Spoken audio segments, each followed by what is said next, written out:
Friends நாம் இப்போ எங்கே இருக்கோம் அப்படின்னா ராஜாராணி ஃபோர்ட்டில் தாங்க இருக்கோம். இது வந்து ராஜா குளம், அதுக்கப்புறம் அது வந்து ராணி குளமுங்க. அப்படியே வந்தீங்கன்னா உங்களுக்கு ஒரு சூப்பரான இடத்த காட்ட போகிறேன். பாருங்கள் ஃப்ரெண்ட்ஸ், நம்மளுடைய சேனல் உங்களுக்கு பிடிக்கும் அப்படின்னா மறக்காமல் ஒரு லைக் கொடுத்துக்கோங்க.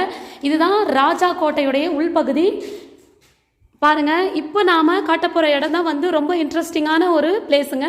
இது என்ன அப்படின்னா, இதுதான் வந்து சுரங்கப்பாதையாக இருந்துச்சு அப்படின்னு சொல்கிறாங்க ஃப்ரெண்ட்ஸ். இது எந்த அளவுக்கு உண்மை அப்படின்னு நம்மளுக்கு தெரியாது. வாங்க இப்போ நாம உள்ளே போய் பார்க்கலாம். பாருங்க, நான் பேசுறது எனக்கே எக்கோ கேட்குது. அதுக்கப்புறம் பாருங்க, இந்த மேலெல்லாம் சிதிலம் அடைஞ்சிருக்கு ஃப்ரெண்ட்ஸ். இந்த இடம் தான் வந்து சுரங்கப்பாதை அப்படின்னு சொல்றாங்க ஃப்ரெண்ட்ஸ். அதுக்கப்புறம் இந்த இடத்துக்கு பின்னாடி வந்து அதான் கஜானா இருந்த இடங்க. இப்போ கூட தோண்டி பார்த்தா வந்து நகைகள் எல்லாம் இருக்கும் அப்படின்னு சொல்றாங்க. அதாவது பொக்கிஷங்கள் இருக்கும் அப்படின்னு சொல்றாங்க. இது எந்த அளவுக்கு உண்மை நம்மளுக்கு தெரியாது. நம்மளுடைய சேனலுக்கு ஒரு லைக் கொடுத்துக்கோங்க, சப்ஸ்கிரைப் பண்ணிக்கோங்க. Thank you friends.